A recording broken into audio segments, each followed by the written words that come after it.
Kartu su visa Lietuva minime 35-asias Lietuvos nepriklausomybės atkūrimo metinės. Kelmėje kovo 11-osios Lietuvos nepriklausomybės atkūrimo dienos 35 metų minėjimas Vienas žodis Lietuva prasidėjo iškilminga Lietuvos valstybės vėliavos pakėlimo ceremonija prie Kelmės rajono savivaldybės, į kurią įsijungė nuo Kelmės Kražantės progimnazijos atžygiavusi eisena nešina Lietuvos trispalvė. Lietuvos kariuomenės krašto apsaugos savanorių pajėgų prisikėlimo apygardos 6-osios rinktinės Kelmės 605-osios pėstininkų kuopos kariai skambant Lietuvos himnui iškėlė vėliavą.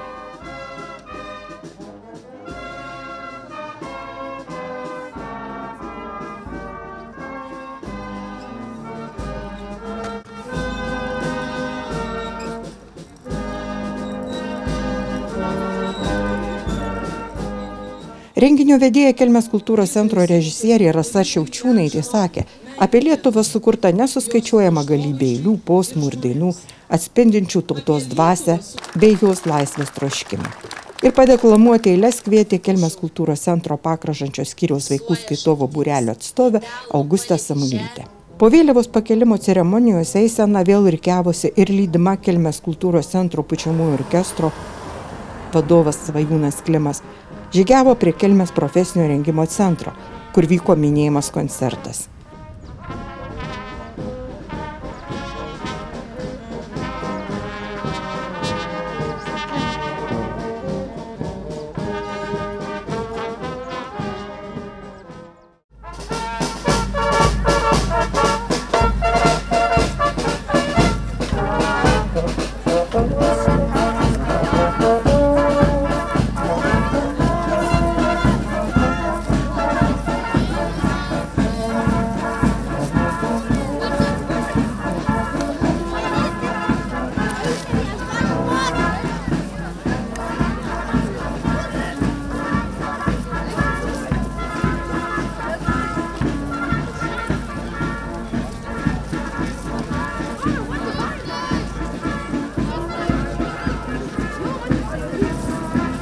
Atžygiavus prie Kelmės profesinio rengimo centro, eisenos dalyviams už bendrystę dėkojo Kelmės miesto bendruomenės pirmininkė Diana Razmienė.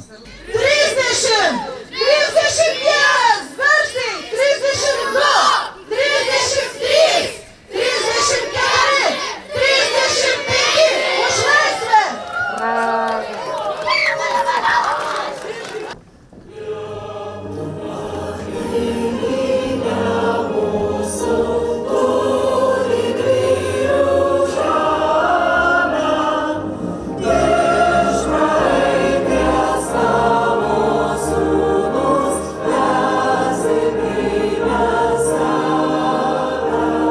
Susirinkusius į šventę pasveikino Lietuvos Respublikos Seimo narys Kęstutis Bilius ir Kelmės rajono meras Ildefonsas Petkevičius.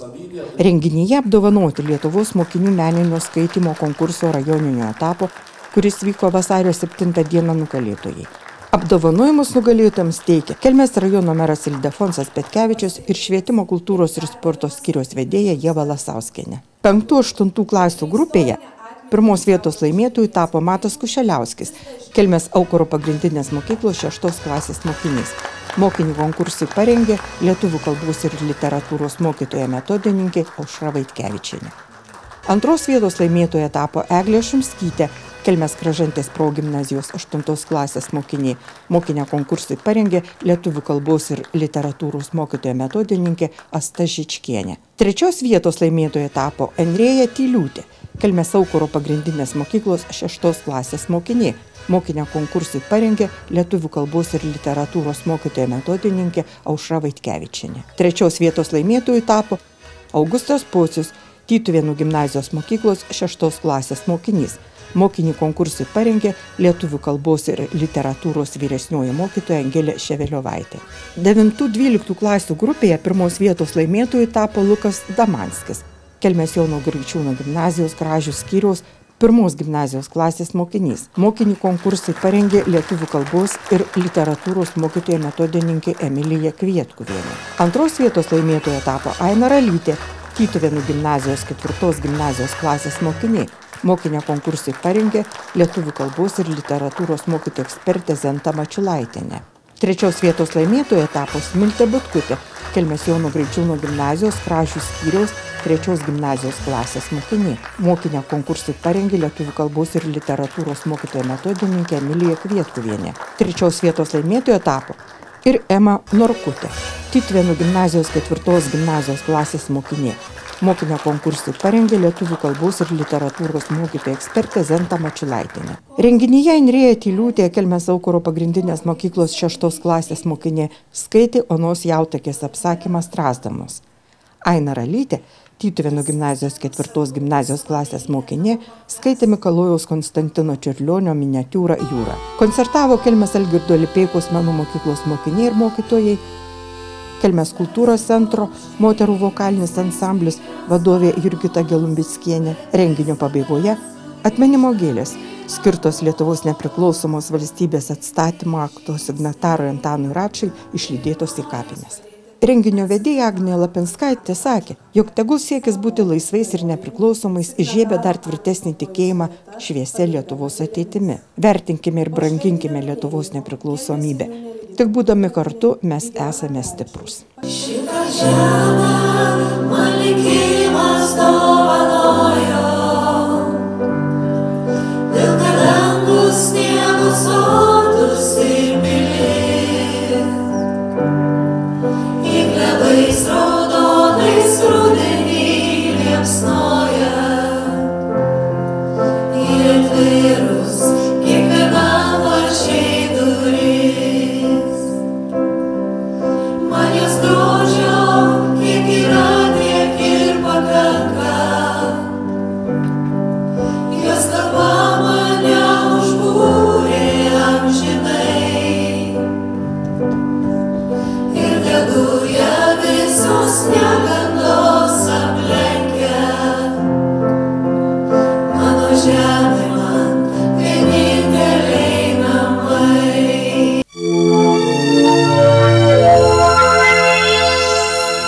Minint 35-asias Lietuvos nepriklausomybės atkūrimo metines, Kelmės Žemaitės viešosios bibliotekos renginių erdvėje pristatyta kelmiškio kolekcininko Valerijaus Paulionio lietuviškų pašto ženklų paroda Laisva Lietuva 1990–2025. Parodoje eksponuojami įvairia tematika išleisti pašto ženklai, proginiai vokai. Per atkurtos Lietuvos nepriklausomybės 35 metų laikotarpį Lietuvos paštas išleido ne vieną ženklą ir pašto voką skirtą Kelmės krašto kultūros paveldui, asmenybėms ar svarbiems įvykiams. Prie kai kurių išleidimo prisidėjo ir Valerijus Paulionis. Atkūrus nepriklausomybę 1990-aisiais išleistas pirmasis pašto mokos ženklas ženklintas vokas – atgimimo ąžuolas. Tais pačiais metais į apyvartą išleista 4 nominalų pašto ženklų serija Angelas. 1991 metais nuspręsta išimti iš apyvartos sovietinius pašto ženklus ir pašto paslaugas apmokėti tik Lietuvos pašto ženklais. Lietuvos paštas per metus išleidžia nuo 25 iki 30 rūšių pašto ženklų. Be pavienių įvairioms sukaktims įvykiams ar istorijos, kultūros, gamtos objektams skirtų pašto ženklų leidžiamos ir serijos. Nuo 1990 iki 2024 vidurio išleista 900 pašto ženklų.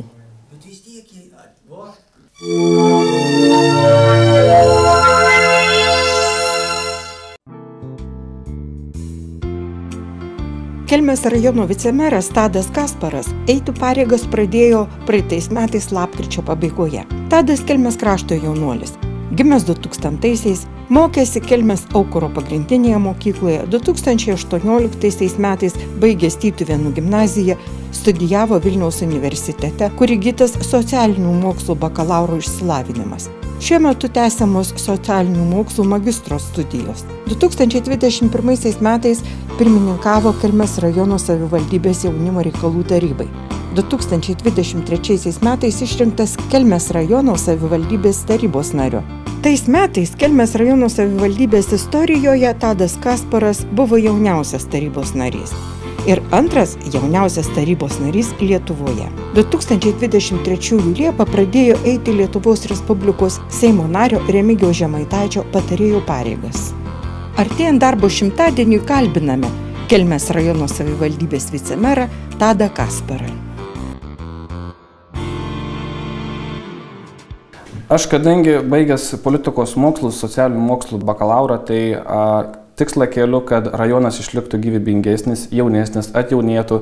Galbūt su mano ėjimu į savivaldos rinkimus tai buvo drąsus žingsnis, toks siekis pralaužti ledus jaunimui, parodyti, kaip sakant, pavyzdį, pravesti takelį jaunimui ir atjauninti pačią savivaldybę. Manau, tai pavyko. Iš tikrųjų, manau, kad savo ėjimu aš praskyniau tą kelią, sukūriau galbūt idėjų tokį kryptį jaunimui, kad būtų iš ko mokytis, būtų tobulėti, kad būtų pavyzdys, kurio galima siekti.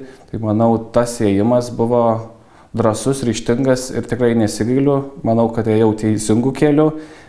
Ypač įvertinau tai, kad puikus duetas yra patirtis ir jaunystė, o komandoje yra ir patyrusių žmonių, ir jaunų žmonių.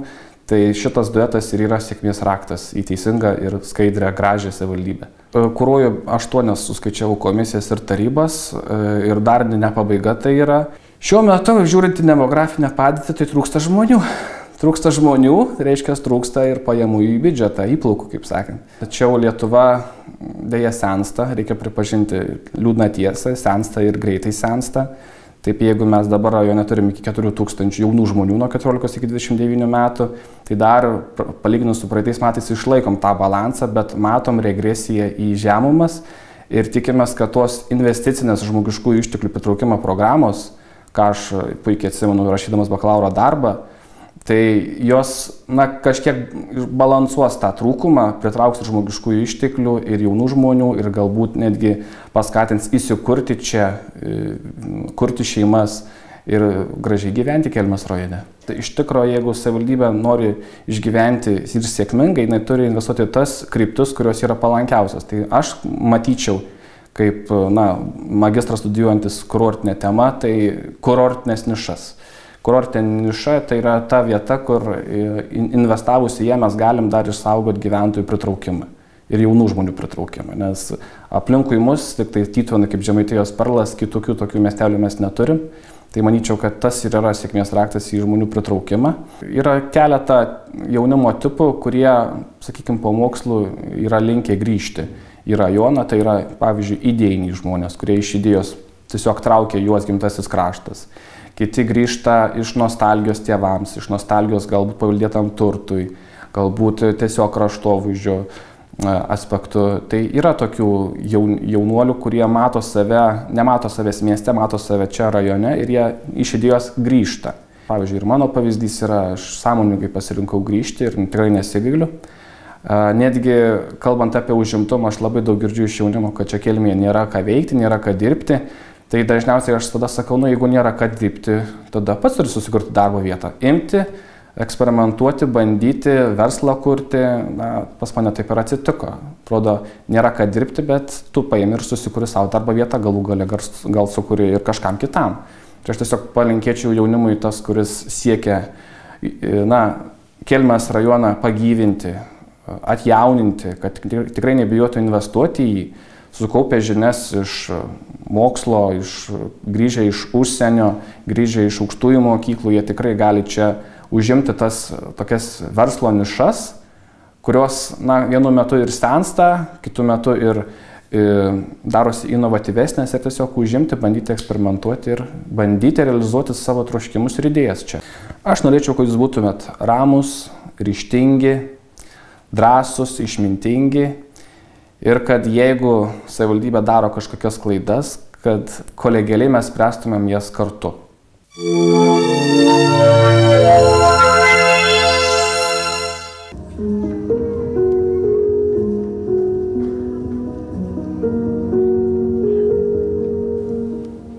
Menų fabrikas fabrikas Veiksmas kvietė į 8-ojo gimtadienio šventę širdies ritmu.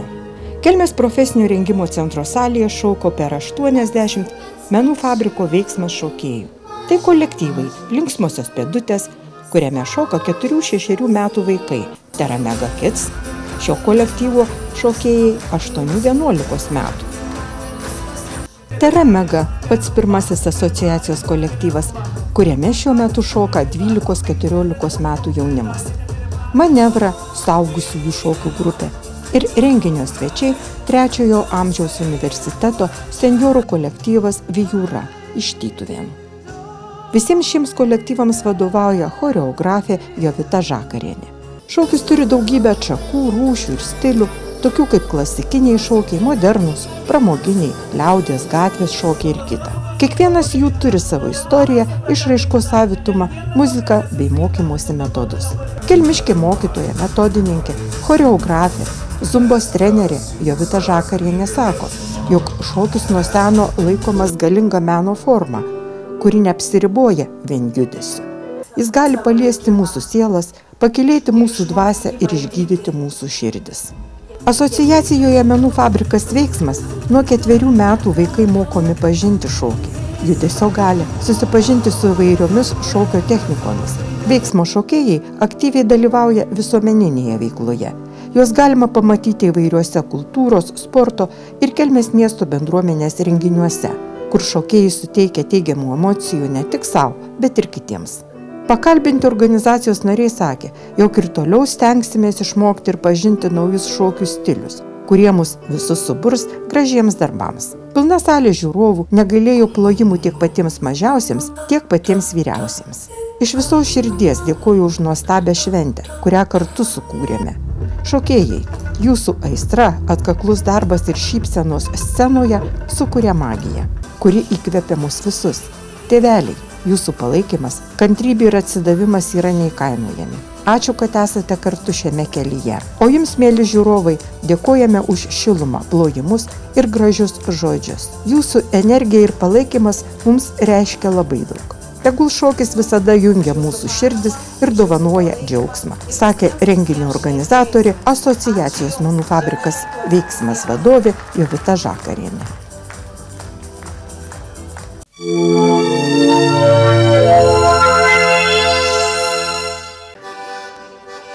Šiais metais Lietuvos nacionalinis kultūros centras rengia 11-ąjį Lietuvos vaikų ir moksleivių lietuvių liaudies kūrybos atlikėjų konkursą Tramtatulis, skirtą lietuvių liaudies dainų metams ir pirmojo Liudviko Reizo sudaryto lietuvių liaudies dainų rinkinio 200 metų sukakčiai paminėti. Konkurso tikslas – skatinti vaikus ir moksleivius domėti savo krašto tradicinę kultūrą, suvokti jos vertę, ugdyti pavienius jaunosius liaudies dainų, sakytinės kūrybos, instrumentinės muzikos atlikėjus. Nuo 2013 metų Lietuvos nacionalinio kultūros centro rengiamas Tramtatulio konkursas organizuojamas kas antrus metus. Tuo tarpu Kelmės rajono vaikų ir moksleivių liaudies kūrybos atlikėjų konkursas organizuojamas kiekvienais metais. Rajoninėme konkurso ture dalyvavo 21 atlikėjas iš Kelmės kultūros centro Pakražančio skyriaus vadovė Danutė Nankaitė, Kelmės Algirdo Lipėkos menų mokyklos mokytoja Aušra Vilimaitė Karizienė, Kražių Motiejaus Kazimiero Sarbievijaus kultūros centro vadovė Jūratė Sankauskienė, Kelmės kultūros centro vadovės Rūta Palubeckienė ir Dalia Miliauskienė, Užvenčio Šatrijos Raganos gimnazijos Vaiguvos skyriaus mokytoja Danguolė Barauskienė, Kražio Žygimanto Liauksmino gimnazijos mokytoja Emilija Kvietkuvienė, Tytuvėnų kultūros centro Šedbarų skyriaus vadovas Stasys Butkus. Atlikėjus vertino komisija vadovaujama Šiaulių rajono Ginkūnų kultūros centro renginių organizatorės, Lietuvos nacionalinio kultūros centro folkloro ekspertės konsultantės Šiaulių regionui Dianos Martinaitinės. Renginį vedė Ūla Karpenkaitė. Pati jauniausia konkurso dalyvė 5 metų Tėja Bublytė iš Pakražančio. Jonė Šarauskaitė, Viltė Jankauskaitė ir Klaudijus Kasparas iš Kražių Motiejaus Kazimiero Sarbievijaus kultūros centro Augustė Samuilytė iš Kelmės kultūros centro Pakražančio skyriaus, armonika grojantis Kornelijus Kaniauka iš Tytuvėnų kultūros centro Šedbarų skyriaus, kanklėmis grojančios Emilija Rimdeikaitė ir Rusnė Stonytė iš Kelmės kultūros centro, kanklėmis grojantis Saulė Noreikaitė iš Kelmės Algirdo Lipeikos menų mokyklos. Kelmės rajoną atstovaus Žemaitijos regioniniame rate balandžio 6 dieną Telšiuose. Konkurso komisijos pirmininkė Diana Martinaitienė, Lietuvos nacionalinio kultūros centro folkloro ekspertė konsultantė Šiaulių regionui. Nariai Rima Rimdeikienė, Kelmės rajono savivaldybės švietimo kultūros ir sporto skyriaus vyriausioji specialistė, Irena Kasparavičienė, Kražantės progimnazijos lietuvių kalbos mokytoja ir Osvaldas Gerbenis, Kelmės kultūros centro folkloristas, džiaugiasi visais konkurso dalyviais ir jų mokytojais, bei išreiškė mintį, jog gaila, kad 21 amžiuje didelė ir opi problema yra liaudies kūrybos nepopuliarumas šiuolaikinių vaikų tarpe. Daugumai tai atrodo kaimietiška, nemadinga, nuobodu ir dar daugybė įvairiausių priežasčių, skatinančių nesigilinti ir nesidomėti autentišką liaudies kūrybą. Tačiau augdamas liaudies kūrybos apsuptyje, ją pažindamas, vaikas tampa imlesnis dailiai, literatūrai, kultūrai, jaučia didesnį jos poreikį. Etninė kultūra sudaro tautos kultūros pagrindą ir turėtų tapti aktyvia kiekvieno Lietuvoje gyvenančio asmens tapatumo dalimi. Todėl ypač svarbu nuo ankstyvo amžiaus pradėti diegti vaikams meilę savo šalies etniniai kultūrai, tradicijoms, papročiams, stiprinti kartų ryšius. Kelmės kultūros centro etninės kultūros ir tradicinio amatų skyriaus vedėja Nomeda Banzinė dėkoju už tradicijų tąsą, bendrystę ir dovanojo mūsų kraštiečio šiuo metu gyvenančio Šiauliuose, tautodailininku etnografo Alberto Martinaičio iš Kražantės surinktų akmenėlių juvelyriškai pagamintus paukštukus, kanklytes, armonikas. Šias dovanas visiems konkurso atlikėjams Albertas atsiuntė sakydamas, jog etninė kultūra yra pati svarbiausia, ypač jaunam žmogui.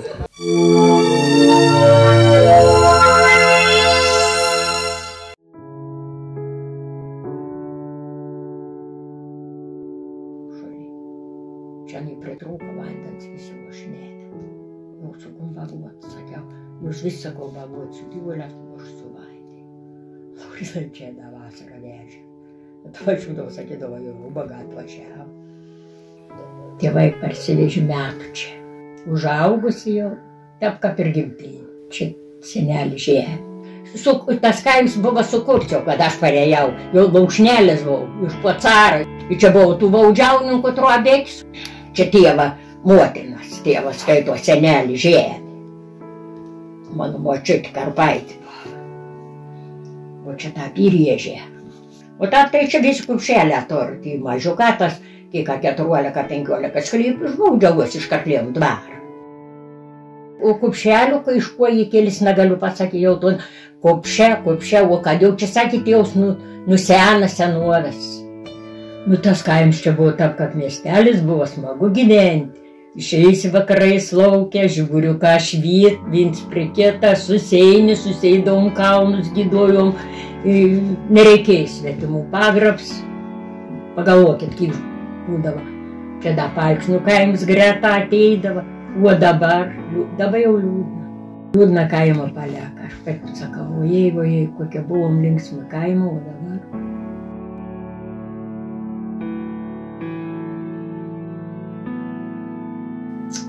Jaunystį leidom ten toliau Vilkaušų kaim, šokę būdavo, eidavom iš šokius, kiek jaunimo buvo. O dabar kas? Dabar Karklėnus gynėsi jau. Ir prašau, ir kaimus. Kaimo navyje. Nežinau, ar čia tikurs, kada tik kaimą.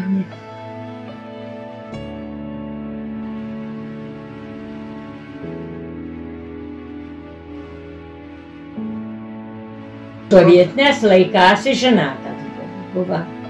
Viens kitam pavyzdys buvo sovietinės laikas iš pradžių. Aš, pavyzdžiui, aš daug esu vargą mačiusi, aš ir bėgusi esu, ir išbėgin buvom palikinčią. Visko buvo. O kas kaldavo? Aš nekaitam sovietų valdžios, mūsų pačių žmonės. Ateinu mūsų tėvą, atėmė pakenktus, atėmė breką, netei nieko. Atei mūsų pačių.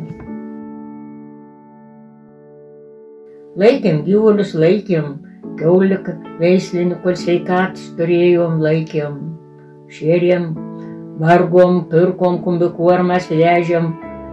Nedaug dėvė. Jeigu įsižiuojęs buba, runką sudėjęs laukia, tai tada valgyt neturėjo.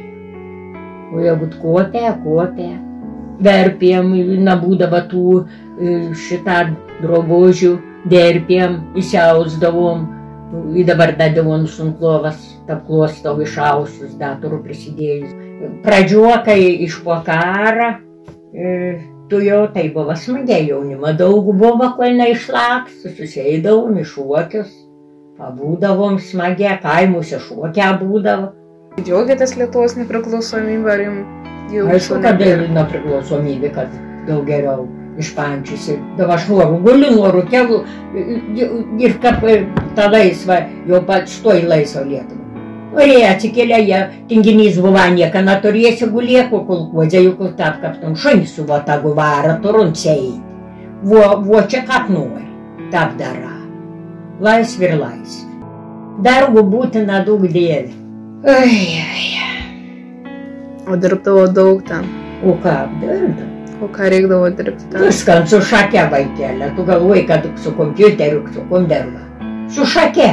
Ir maišus kilnuoja, ir kruodė, ir iškruodė, tai pastatys ant mašinas vieną, o 4 dūdytų. Verga buvo. Sakiau, ačiū Dievu, kad laisvė stojo. Kokią matot kupšelę ateitį, apskritai Lietuvos kaimų? Kupšelę ateitį, kur čia matysi, nugriūs ir nebliks. Paskutinė zars nugriū, jau dabar aš numirsiu. O kokia bus išnyks ir viskas. Tokia ateitis babu.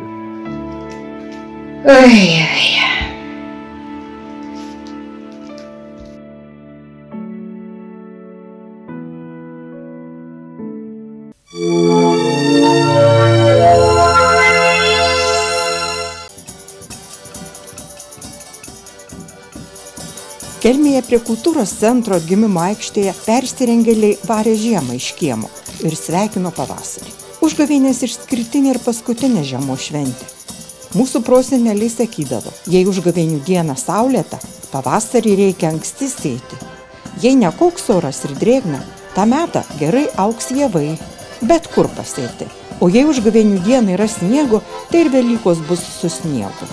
Užgavėnės tai pasivažinėjimas, laistymasis vandeniu, supimasis, sotus ir gausus valgymas, morės vežiojimas ir jos sudeginimas šventės pabaigoje. Žiemos kovos su pavasariu vaizdavimas, lašininių ir kanapinio dvikova, vaidinimai, persirengus gyvuliais, nepažįstamais žmonėmis bei demonais. Visa tai turėjo magiškai skatinti vaisingumą, lemti gausų būsimąjį derlių. Užgavėnės, seniau vadinta ragučio šventė, švęsdavo per pavasarių lygiadienį. Krikščionims tai yra gavėnios prieš velykinio pasninko ir atgailavimo laikotarpio išvakarės. Žiemą iš kiemo varė Kelmės lopšelio darželio ąžuoliukas ir lopšelio darželio kulverstukas, Kražantės progimnazijos 4 klasių, specialiosios mokyklos, asociacijos olimpikas, Kelmės rajonų senjorų bendruomenės artimi ir Kelmės miesto bendruomenės persirengėliai. Persirengėlių būrį vadovavo 2 daktarai – Kelmės kultūros centro režisieriai Rūta Palubeckienė ir folkloristas Osvaldas Gerbelis. Žodį tarė Kelmės rajono meras Ildefonsas Petkevičius ir Kelmės miesto seniūnė Ligita Kondrotienė. Iki soties blynų prikepė Kelmės kultūros centro etninės kultūros ir tradicinio amatų skyriaus specialistai ir Kelmės rajonų senjorų bendruomenės artimi šeimininkės. Kodėl tokie svarbus per užgavėnės blynai? Karštas, didelis geltonas blynas, sugrįžtančios saulės simbolis. Šiais laikais, ypatingai miestuose, mes jau retai, kada persirengėme užgavėnių kaukėmis. Tačiau blynų kepimo ir valgymo tradicija tą dieną vis dar stipri. Kepame juos vakarieniai namuose, kepame juos vaikams į mokyklas ir darželius, patys nešamės į darbus ir vaišinamės su kolegomis. Kelmės miesto seniūnija persirengėlius vaišino pyragais. Užgavėnių persirengėliai pokštavo, juokavo, dainavo, suko ratelius ir džiaugiasi gerai praleistų laiku. Didelis vėjas neleido sukurti laužo, tad išeinančio žiemos simbolis morė buvo giliai paslėpta iki kitų metų. Žiema nebegrįš į Žiema, žiema, žiema, tu negrįžk į kiemą.